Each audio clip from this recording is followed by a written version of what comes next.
Assalamualaikum warahmatullahi wabarakatuh. Waalaikumsalam. Pada kesempatan kali ini, saya akan mempresentasikan tentang materi saya yang kemarin itu tentang darah ya. Terus sekarang saya mengambil materi tentang eh, limpa dan darah. Apa hubungannya limpa dengan darah?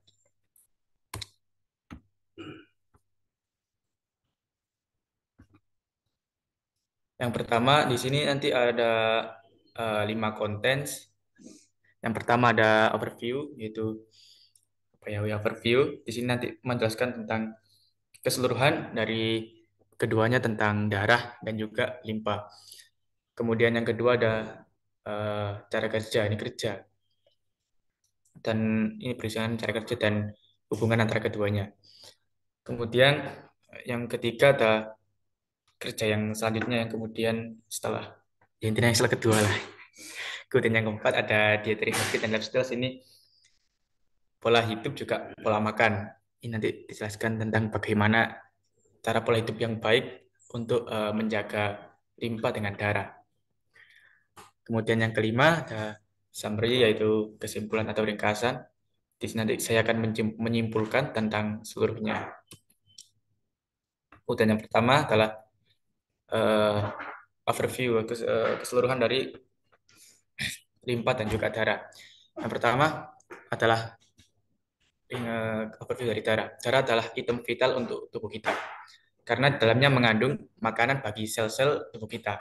Kalau kita mengalami gangguan darah, akan terjadi masalah yang sangat serius. Ya, karena kembali karena sel-sel itu butuh darah bahkan mungkin setiap detiknya lah mungkin. Kemudian darah itu mempunyai saluran yang dinamakan pembuluh darah atau sering juga dikatakan dengan endotelium. Pembuluh darah dibagi menjadi 3, yaitu arteri, vena, dan juga kapiler.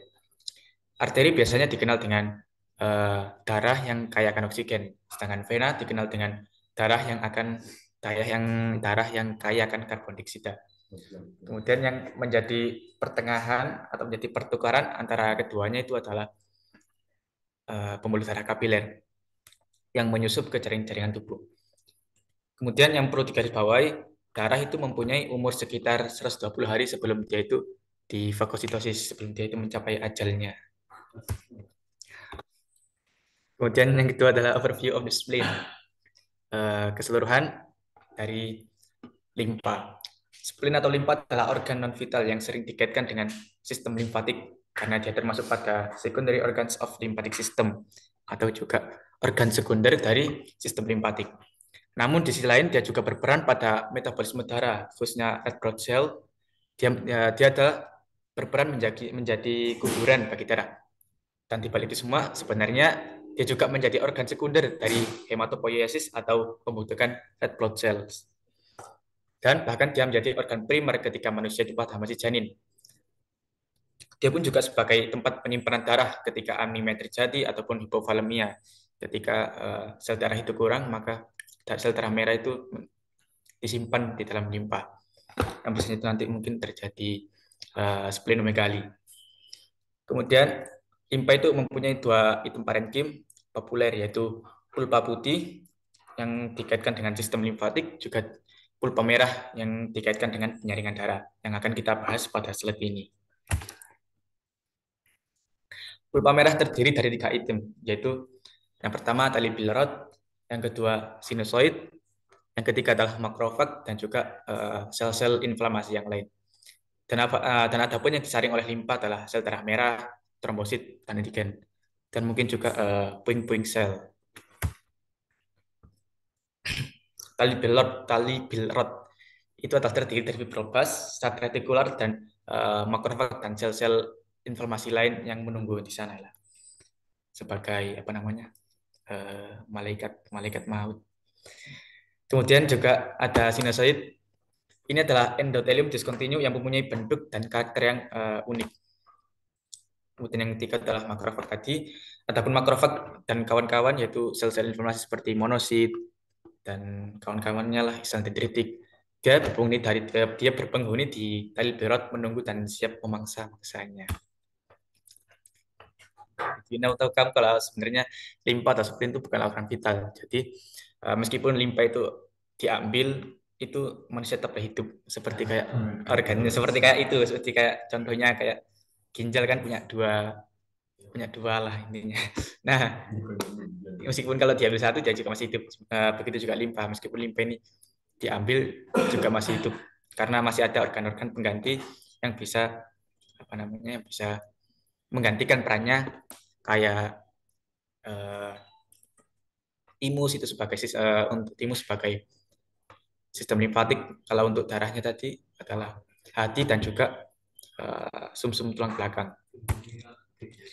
Kemudian yang kedua adalah kerja dari keduanya. Yang pertama adalah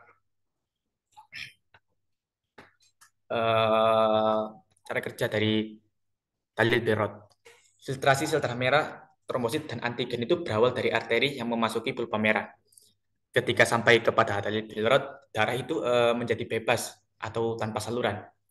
Pembuluh atau tanpa saluran pembuluh sehingga membuat sistem darah terbuka. Kemudian dari sana diarahkan menuju ke sinusoid sebagai tempat penyaringan. Sinusoid adalah endotelium discontinue. Endoteliumnya mempunyai celah-celah kecil yang unik, mempunyai salah. Endoteliumnya mempunyai celah kecil yang unik untuk penyeleksian sel darah masuk. Sel darah muda cenderung kecil dan mempunyai membran fleksibel sehingga dia dapat masuk dan melanjutkan perjalanannya kepada vena untuk keluar. Namun pada sel darah merah tua dan yang cacat seperti sel sabit itu berbeda. Mereka cenderung mempunyai morfologi yang besar dan tidak fleksibel membrannya, sehingga dia itu tersangkut pada celah-celah sinusoid. Kemudian ada makrofag yang sudah menunggu di sekitarnya yang tadi di Talibirot. Dia menyadari sehingga melakukan tugasnya sebagai eritrofagositosis, yaitu fagositosis red blood cell. Kurang lebih seperti ini. Itu animasi-animasi gitu gambarnya. Kemudian ada item-item lain yang dibunuh, yang dimakan oleh makrofag, yaitu pertama puing-puing sel, yaitu puing-puing sel ini adalah membran yang sudah terapoptosis sehingga kan dia rusak. Nah, ini dikatakan bahwa puing-puing sel ini mengganggu aliran darah. Kemudian juga ada antigen, yaitu senyawa atau massa asing lah yang bagi tubuh sehingga sistem imun itu bisa diaktifkan. Kemudian ada trombosit, sel darah merah, sel darah merah, sel darah yang punya atau ikut serta dalam proses pembukaan darah. Ini ada video kak, bisa di setel kak? Nah,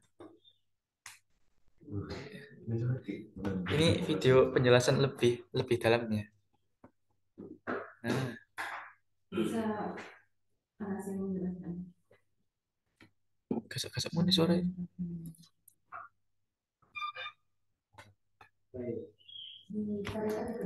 So coming from the central arteriole, you have the branches of the central arteriole, and you essentially have the terminal capillary or the end artery. It brings red blood cells and many other cells into the red pulp area. The red pulp is made up of an area called the cords, which are filled with macrophages. The macrophages surrounding the cords is also surrounding the venous sinus itself. I apologize for the graphics of the video. It's bad, but hopefully you guys can still make out the drawing and what I'm saying. So the red pulp of the spleen, again, is made up of the cords and the venous sinus. As you can see here, there are slits between endothelial cells of the venous sinus. And these slits are important in filtering red blood cells. When red blood cells move into the venous sinus, they are drained into the collecting veins before draining into the splenic vein. So for example, here we have a red blood cells and they are moving into the cords. And then they will try to enter the venous sinus through the slits.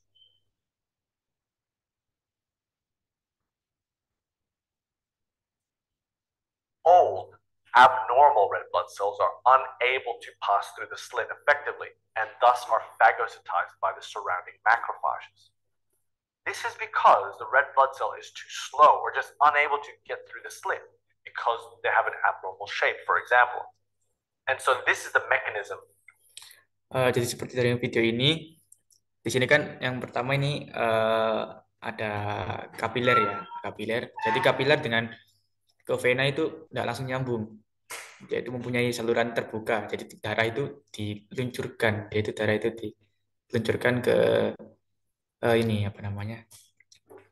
Red bulb yaitu Cords tali Bilrod. Kemudian dari sana, kemudian darah ini masuk kepada sinusoid. Nah, sinusoid mempunyai membran yang agak unik. Dia punya struktur yang agak unik. Dia punya kayak saringan kayak kecil-kecil gini. Dia bisa masuk untuk karena kalau di sini sel darah merah yang sehat atau sel darah merah yang masih muda, dia itu mempunyai membran yang fleksibel sehingga dia bisa masuk. Sedangkan di sini kalau eh, sel darah merah yang tua atau yang abnormal, dia itu nggak bisa masuk ke celah-celah sinusoid ini, sehingga kemudian dia itu tersangkut dan dimakan oleh makrofag. Kok ini sih? Nah, kemudian yang ketiga adalah cara the next works. Setelah fase-fase itu terjadi, darah kembali bersirkulasi dari sinusoid menuju vena trabecular dan melanjutkan sirkulasinya sampai kepada jantung. Nah, ketika eritrofagositosis terjadi, kan hemoglobin kan mempunyai prekursor feron atau zat besi. Nah, itu zat besinya itu juga diarahkan kepada darah tadi, dialihkan kepada pembuluh darah vena, atau juga bisa disimpan dalam makrofag sebagai ferritin. Kemudian ada pola makan. Yang pertama adalah zat besi. Zat besi diperlukan untuk pembentukan sel darah merah, karena limpa adalah penyimpanan darah. Ketika sel darah merah itu rendah atau terjadi anemia, otomatis sel darah merah itu akan tersimpan pada limpa sehingga terjadilah splenomegali. Kemudian juga ada B12, sama halnya dengan zat besi, B12 juga diperlukan untuk memproduksi red blood cell. Yang ketika mereka normal, mereka juga akan mempengaruhi limpa seperti splenomegali, pembekakan limpa. Kemudian pada tradisional Chinese medicine atau TCM, ternyata diduga makan fermentasi juga memperkuat energi dari limpa sehingga limpa itu bisa bekerja secara optimal, secara maksimal dan tidak sakit-sakitan.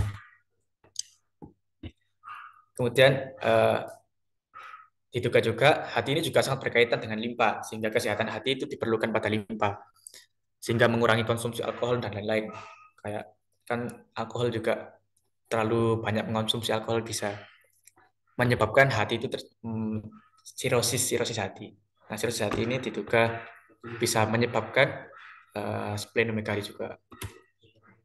Kemudian kesimpulan, spleen atau limpa itu mempunyai hubungan serius dengan darah, meskipun dia bukan organ vital. Dia sangat berperan dalam penyaringan dan tempat kuburan bagi darah. Dia mempunyai pulpa merah sebagai tempat penyaringannya yang terdiri dari tali Bilrod sebagai saluran darah terbuka, kemudian sinusoid sebagai saringan sebelum menuju vena, dan sel inflamasi sebagai pemangsanya. Terima kasih. Assalamualaikum warahmatullahi wabarakatuh.